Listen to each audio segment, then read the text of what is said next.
بلکہ بخاری مسلم میں ایک حدیث ہے جس کو پڑھ کے انسان بار بار سوچنے پہ مجبور ہو جاتا ہے کہ اس طرح بھی ہوتا ہے۔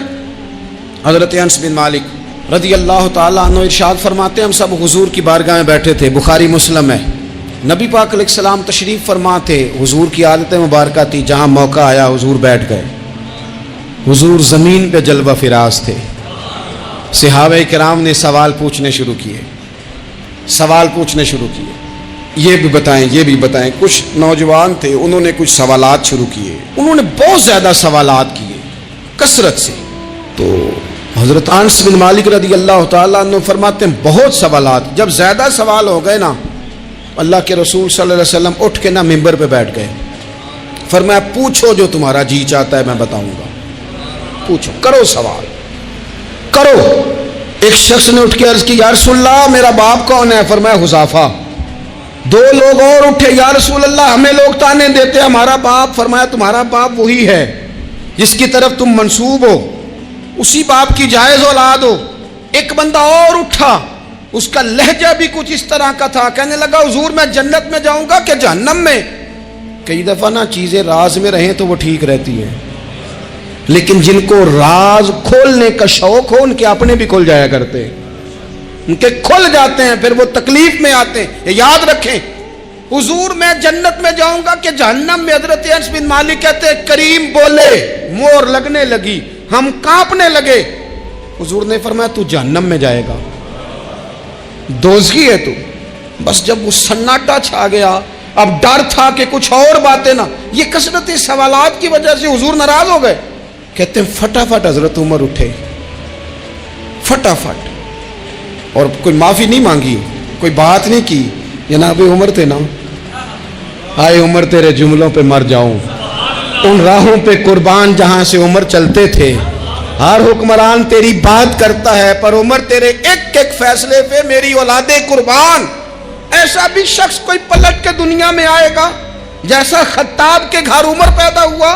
حضرت فاروق اعظم اٹھے، یوں ہاتھ باندھے، رو پڑے، کہنے لگے نہ حضور نہ، رضیت باللہ ربا وبالاسلام دینا وبسیدنا ومولانا محمدا نبیا ورسولا۔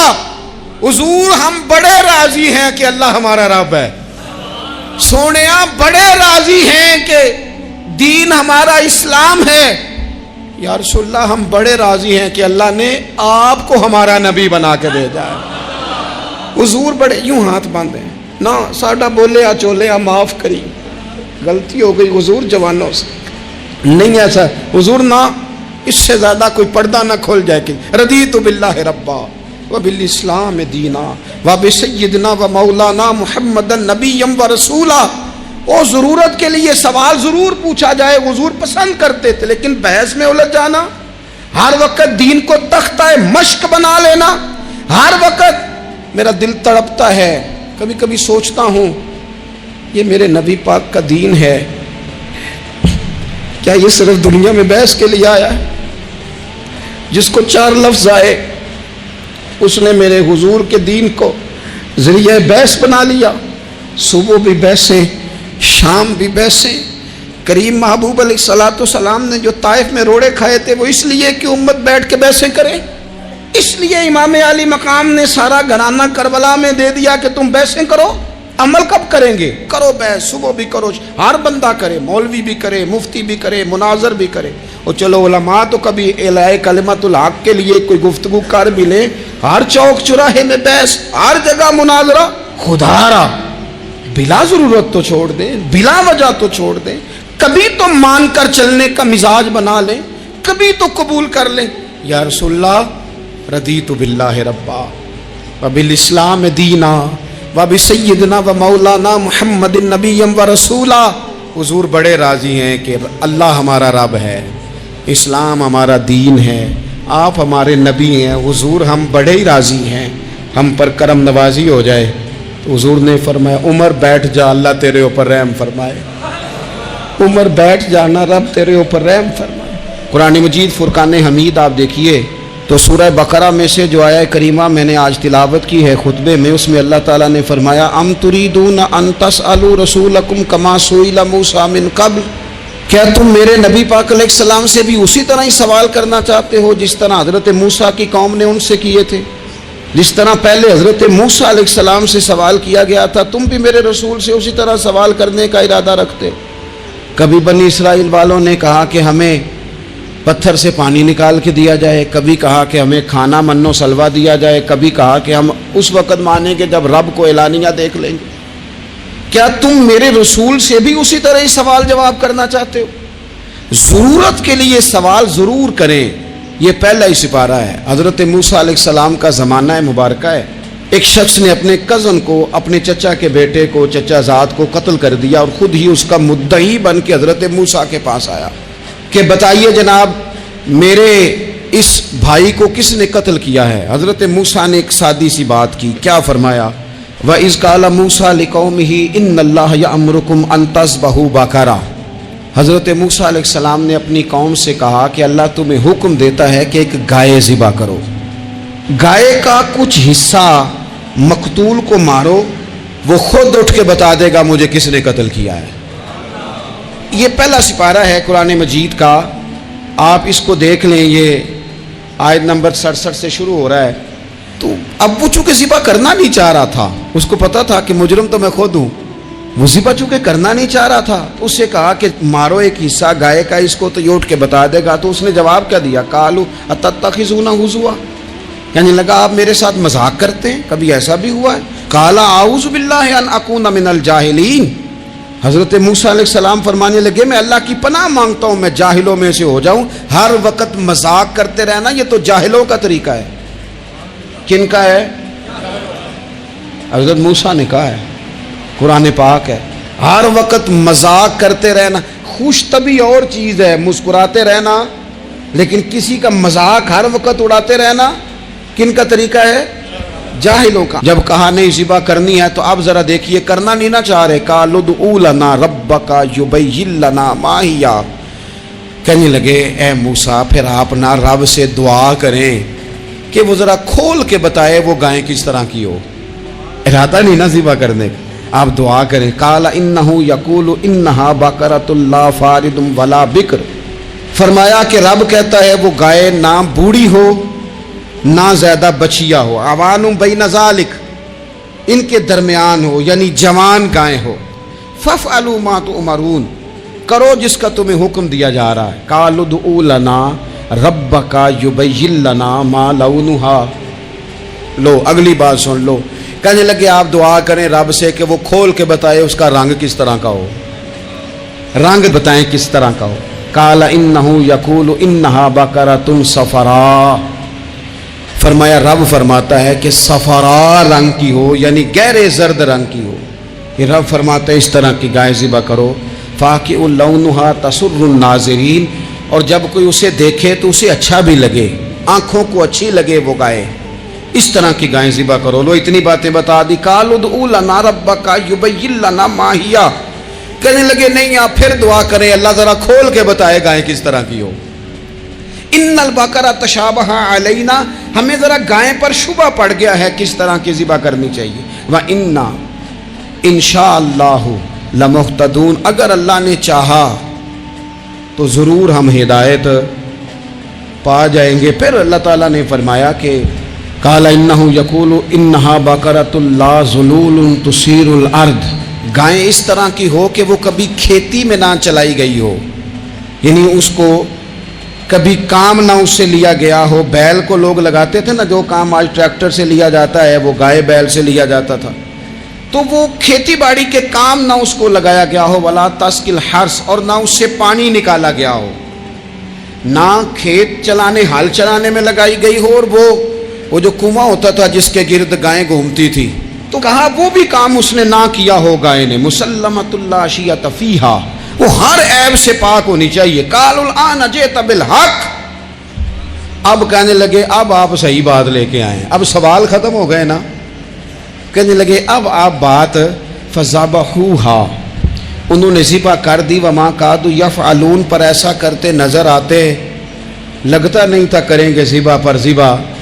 اچھا یہ گائیں پھر ملی کیسے؟ امام خازن کہتے ہیں کہ ایک نیک آدمی تھا، تو اس کا آخری وقت آ گیا تو اس کے پاس جو کل جمع پونجی تھی وہ ایک بچیا تھی، گائے کی بچیا ویڑی، اس کے پاس وہ ایک بچیا تھی صرف. تو اس نے اس طرح کیا کہ اس کی گردن پر ایک مہر لگائی، اللہ کے نام پر بطور امانت اس نے اس کو جنگل میں چھوڑا. کہا یا اللہ میرا بیٹا ایک ہی ہے، وہ بھی چھوٹا ہے، اس کی حفاظت کرنا اور میرے بیٹے کو پہنچا دینا. بچہ بالغ ہو گیا. اس کی ماں نے کہا بیٹا جو امانتیں رب کے پاس رکھوائی جائیں نا ان میں خیانتیں نہیں ہوا کرتی، جا کے جنگل میں آواز دے تیری گائے واپس آ جائے گی. اس نے جا کے جنگل میں آواز دی کہ وہ جو میرے باپ نے امانت رکھوائی تھی وہ کدھر ہے. وہ نشان لگی ہوئی گائیں دوڑتی ہوئی اس کے پاس آئی. واللہ خیر الرازقین، جب رب بندوبست کرے، جب اللہ بندوبست کرے تو پھر معاملہ اور ہوتا ہے. وہ گائے آ گئی. اب اس نے کیا کیا اس نوجوان نے کہ وہ گائے گھر لایا، ماں سے آ کے کہا کہ اماں یہ تو اللہ نے فضل کر دیا. ماں کہنے لگی پتر حالات ہمارے خراب ہیں، منڈی میں لے جا اسے بیچ دے، لیکن سودا میری مرضی کے بغیر طے نہ کرنا. کس کی مرضی کے بغیر؟ کس کی؟ اماں کی مرضی. اور سنو یار، تھے کچھ لوگ جن کو لوگوں نے تانے بھی دیے کہ تم ماں کے پیچھے لگ گیا ہے، لوگوں نے بڑا کچھ کہا، پر جو ماں کی مرضی پہ لگے ناکام نہیں ہوتے زندگی میں. یہ دیکھو ماں کی مرضی پہ لگا. اس کی قیمت کتنی تھی گائے کی؟ بڑی مہنگی تھی پر 3 دینار کی تھی. منڈی میں لے گیا 3 دینار اس کی قیمت لگ گئی. تو ماں نے کہا تھا میری مرضی کے بغیر سودا نہ کرنا. اب بچے تو نہیں نا مانتے، اماں کو کیا پتا باہر بزنس کیا ہے، لین دین کیا ہے، پر ماں نے کہا تھا میری مرضی. بندہ دے رہا ہے اسے 3 دینار. اس نے کہا جی میں نے طے تب کرنا ہے، ڈن تب کرنا ہے، پہلے اماں سے پوچھنا ہے. گھر جا کے اماں سے پوچھا، اماں کہنے لگی دے دے. واپس آیا تو اس نے کہا کہ میں 6 دینار دیتا ہوں پر میری شرط ہے، ماں سے نہیں پوچھنا. اس نے کہا تو 12 بھی دے. ڈن تب بھی ہونا ہے جب اماں نے کہنا ہے. وہ جب اس طرح کی اس نے گفتگو کی، واپس اپنی والدہ کے پاس گئے، کہنے لگے اماں سمجھ نہیں آتی، 3 دینار کی گائیں بندہ 12 میں خریدنے کو تیار ہے، شرط لگاتا ہے کہ اماں سے نہیں پوچھنا. تو والدہ کہنے لگی پتر پہلے اس سے جا کے پوچھ کیا وہ ہے کون. یہ کوئی روحانی معاملہ ہے، کوئی غیبی مدد ہے، پوچھ. اس سے جا کے پوچھا تو وہ کہنے لگا میں تو فرشتہ ہوں اللہ کا، تو نے گائیں بیچنی نہیں، اس لیے کہ تیرا باپ بھی نیک ہے، تیری ماں بھی نیک ہے، رب تیرے رزق میں برکت پیدا فرمانا چاہتا ہے. ماں باپ نیک ہونا رزق میں برکت ہو جاتی ہے. ماں باپ نیک ہوں، ان کی صالحیت کا اثر پہنچتا ہے بچوں تک. رزق حلال کما کے لانے والے ہوں تو گھر میں برکت ہوتی ہے.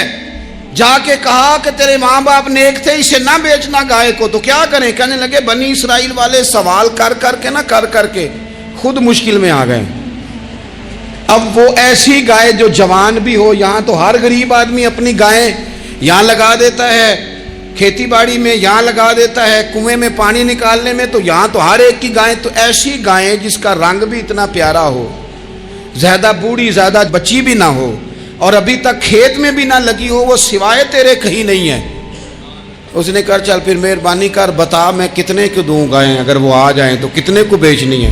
اسے کہنا کوئی نہیں، ریٹ تو زیادہ کرنا ہی نہیں. ان سے کہنا گائے کے اندر سے گوشت نکال دیں اور جتنا گوشت ہے اتنے پیسے بھر دیں، اس کی کھلڑی بھر دیں. اب وہ بنی اسرائیل والے ڈھونڈتے پہنچ گئے. کہا جناب گائیں 3 دینار کیا 6 لے لو. اس نے کہا نہ بھائی، ذبح کروں گا، گوشت نکالوں گا، جتنا وزن گوشت کا اتنے پیسے بھرو گے کھال میں تو پھر گائے تمہیں ملے گی. اب مجبور تھے، کیا کرتے؟ ابن کثیر حدیث لائے ہیں، امام سیوطی نے در منصور میں بھی لکھی ہے. نبی پاک صلی اللہ علیہ وسلم نے فرمایا سنو جوانوں اور اسے دل کی تختی پہ لکھو. نبی پاک علیہ السلام نے فرمایا اگر بنی اسرائیل والے زیادہ سوال نہ کرتے تو اتنی مشکل کا شکار نہ ہوتے.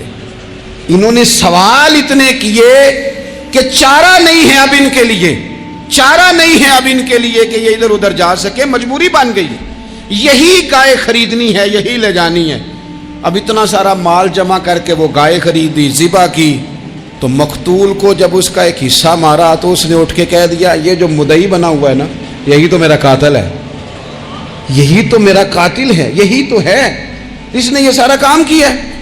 تو زیادہ سوالات کرنا، بہت زیادہ سوالات کرنا، ہر وقت بحث میں رہنا، نبی پاک صلی اللہ تعالی علیہ وسلم نے منع فرمایا، اور میرے رسول پاک علیہ الصلاۃ والسلام نے فرمایا یاد رکھو 3 چیزوں سے ہمیشہ بچو، بخاری مسلم میں موجود ہے۔ ایک تو فرمایا کثرت کیلو کال سے بچو، زیادہ بحثیں نہ کرو، اور دوسرا حضور علیہ الصلاۃ والسلام نے فرمایا مال کو ضائع کرنے سے بچو، اور تیسرا فرمایا زیادہ سوال نہ کیا کرو، زیادہ سوال نہ کیا کرو۔ ایک مقام پہ نبی پاک علیہ السلام نے فرمایا حج فرض ہے۔ ایک صاحب نے اٹھ کے پوچھا حضور ہر سال؟ حضور خاموش ہو گئے۔ پھر پوچھا حضور ہر سال؟ سرکار خاموش ہو گئے۔ تیسری بار پھر پوچھا حضور ہر سال؟ نبی پاک علیہ السلام نے فرمایا زیادہ سوال نہ کیا کرو، میرے منہ سے نکل جاتا نا ہر سال فرض ہے تو رب نے ہر سال فرض کر دینا تھا، تمہارے لیے مشکل ہوتی۔ اور فرمایا جس چیز کے لیے میں تمہیں حکم دوں وہ کر دیا کرو، اور جس چیز میں تمہیں آزاد کر دوں اس میں آزاد ہو جایا کرو، زیادہ باریکیوں میں نہ جایا کرو۔ جن لوگوں نے بھی باریک بن کے چیزیں ڈسکس کرنی چاہی نا الجھ گئے، تنگ آ گئے، اور جو کسی ایک دروازے کے فقیر تھے، ایک دروازے کے فقیر تھے، ایک دروازے کے فقیر تھے، کسی ایک راہ سے خیرات لیتے تھے، زیادہ الجھاؤ نہیں پیدا کیا انہوں نے۔ میں کہہ چکا ہوں علم حاصل کرنے کے لیے سوال ضرور کریں، لیکن بحث کے لیے اور الجھاؤ پیدا کرنے کے لیے، نئی سے نئی راہ تلاش کرنے کے لیے یہ بات درست نہیں ہے۔